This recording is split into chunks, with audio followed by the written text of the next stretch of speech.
ನಿನ್ನೆ ದಿನದ ಅದು 37 ವರ್ಷದಲ್ಲಿ ಈ ರೀತಿಯ ಒಂದು ಪ್ರಕರಣ ಕಂಡಂಥದ್ದು ಮೊದಲನೆಯ ಪ್ರಕರಣ ಅಂತಕ್ಕಂಥದ್ದನ್ನು ಅಲ್ಲಿಯ ಕಾರ್ಮಿಕರು ನಿನ್ನೆ ನನ್ನ ಮುಂದೆ ಹೇಳಿದ್ರು.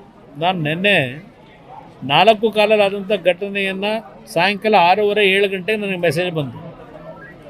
ಅದರ ಹಿನ್ನೆಲೆಯಲ್ಲಿ ಇಮ್ಮಿಡಿಯೇಟಾಗಿ ನಮ್ಮ ಅಧಿಕಾರಿಗಳಿಗೆ ಸೂಚನೆ ಕೊಟ್ಟಿದ್ದೆ.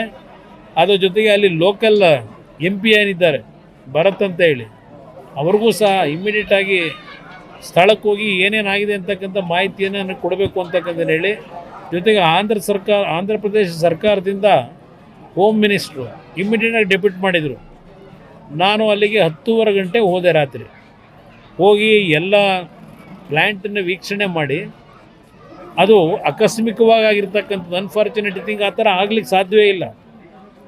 ಆದರೆ ಅದು ಏನೋ ಒಂದು ನಾವು ಎಷ್ಟೇ ಜಾಗರೂಕರಾಗಿ ಕೆಲಸ ಮಾಡಿದ್ರು ಒಂದೊಂದು ಬಾರಿ ಈ ರೀತಿಯ ಘಟನೆ ಆಗ್ತಕ್ಕಂಥದ್ದೇನಿದೆ. ನಾನು ಎಲ್ಲವನ್ನು ವಿಚಾರಿಸಿದಾಗ ಮೊದಲನೇ ಬಾರಲ್ಲಿ 37 ವರ್ಷದಿಂದ ಕೆಲಸ ಮಾಡ್ತಕ್ಕಂಥ ಕೆಲವು ಟೆಕ್ನಿಷಿಯನ್ಸ್ ಹೇಳ್ತಾ ಇದ್ರು ನೆನ್ನೆ, ಸರ್ ನಮ್ಮ ಜೀವನದಲ್ಲಿ ನಾವು 37 ವರ್ಷದಿಂದ ಇಲ್ಲಿ ಕೆಲಸ ಮಾಡ್ತಾ ಇದ್ದೇವೆ, ಇಂಥ ಘಟನೆ ಎಂದೂ ಆಗಿರಲಿಲ್ಲ ಅಂತಕ್ಕಂಥದ್ದನ್ನು ಅವರೆಲ್ಲ ನನ್ನ ಗಮನಕ್ಕೆ ತಂದರು.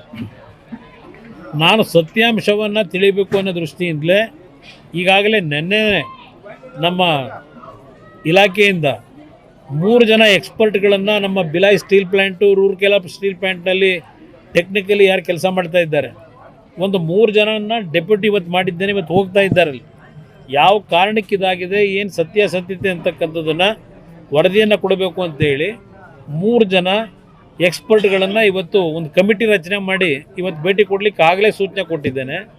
ಅದರ ಜೊತೆಗೆ ನಾನು ಆಸ್ಪತ್ರೆಗೆ ಹೋಗಿ ಏನು ಚಿಕಿತ್ಸೆ ನಡೀತಿದೆ ಒಂದು 6-7 ಜನಕ್ಕೆ ಅಲ್ಲೂ ಭೇಟಿ ಕೊಟ್ಟು, ಯಾವ ಒಂದು ಕುಟುಂಬದಲ್ಲಿ ಈ ಅನಾಹುತದಲ್ಲಿ ಮರಣ ಹೊಂದಿದ್ದಾರೆ ಆ ಕುಟುಂಬಗಳ ಒಂದು ಮುಂದಿನ ರಕ್ಷಣೆಗೋಸ್ಕರವಾಗಿ ಸ್ಥಳದಲ್ಲೇ ತೀರ್ಮಾನಗಳನ್ನು ಮಾಡಿದ್ದೇವೆ.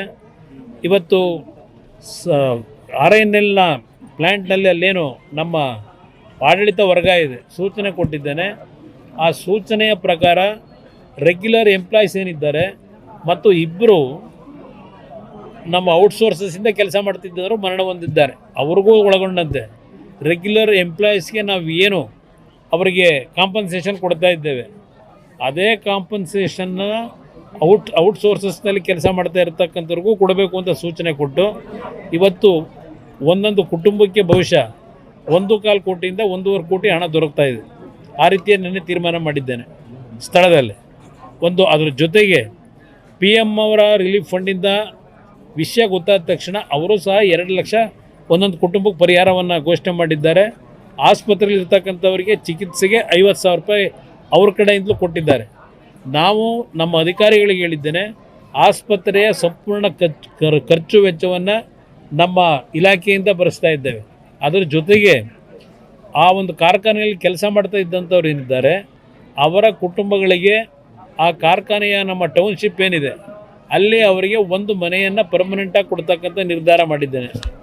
ಅದರ ಜೊತೆಗೆ ಆ ಕುಟುಂಬದಲ್ಲಿ ಒಬ್ಬರಿಗೆ, ಅದು ಔಟ್ಸೋರ್ಸಸ್ಸಿಂದ ಕೆಲಸ ಮಾಡ್ತಿದ್ದವರ ಕುಟುಂಬ ಇರ್ಬೋದು, ರೆಗ್ಯುಲರ್ ಎಂಪ್ಲಾಯೀಸ್ ಇರ್ಬೋದು, ಆ ಕುಟುಂಬಗಳಿಗೂ ಒಂದು ಉದ್ಯೋಗವನ್ನು ಕೊಡ್ತಕ್ಕಂಥದ್ದಕ್ಕೂ ಆದೇಶ ಮಾಡಿದ್ದೇನೆ.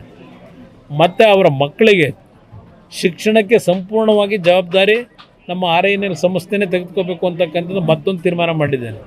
ಅಂದ ಅಲ್ಲಿ ತಕ್ಷಣಕ್ಕೆ ಆ ಕುಟುಂಬಕ್ಕೆ ನಾವು ಜೀವ ವಾಪಸ್ ತರಲಿಕ್ಕಾಗದೇ ಇದ್ದರೂ ಆ ಕುಟುಂಬಗಳ ಒಂದು ಬದುಕಿಗೆ ಬಹುಶಃ ಪ್ರಥಮ ಬಾರಿಗೆ ಈ ರೀತಿಯ ಒಂದು ಪರಿಹಾರವನ್ನು ಇವತ್ತು ತೆಗೆದುಕೊಂಡಿರ್ತಕ್ಕಂಥದ್ದು ಇಷ್ಟು ದೊಡ್ಡ ಮಟ್ಟದಲ್ಲಿ ಈ ಒಂದು ಪ್ರಕರಣದಲ್ಲಿ ಅಂತಕ್ಕಂಥದ್ದನ್ನು ನಿಮ್ಗೆ ಗಮನಕ್ಕೆ ತರ್ತಾ ಇದ್ದೇನೆ.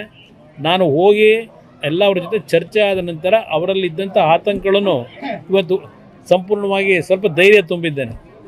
ಅಲ್ಲಿ ಕೆಲಸ ಮಾಡ್ತಕ್ಕಂಥ ಎಂಪ್ಲಾಯೀಸ್ಗೆ ಹೇಳಿದ್ದೇನೆ, ನಿಮ್ಮ ಜೊತೆಯಲ್ಲಿ ನಾವು ಇದ್ದೇವೆ, ಯಾರೂ ಅಂದ್ಕೊಳ್ಳೋದು ಬೇಕಾಗಿಲ್ಲ, ತಪ್ಪು ಮಾಹಿತಿಗಳನ್ನು ಕೊಡಬಾರ್ದು ಅಂತಕ್ಕಂಥದ್ದನ್ನು ಹೇಳಿದ್ದೇವೆ.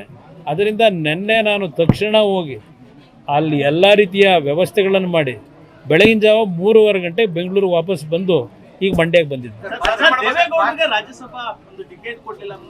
ಯಾತಕ್ಕೆ ಈಗ ಕಾಂಗ್ರೆಸ್ನವ್ರಿಗೆ ಅನುಕಂಪ ಬಂದಿದೆ.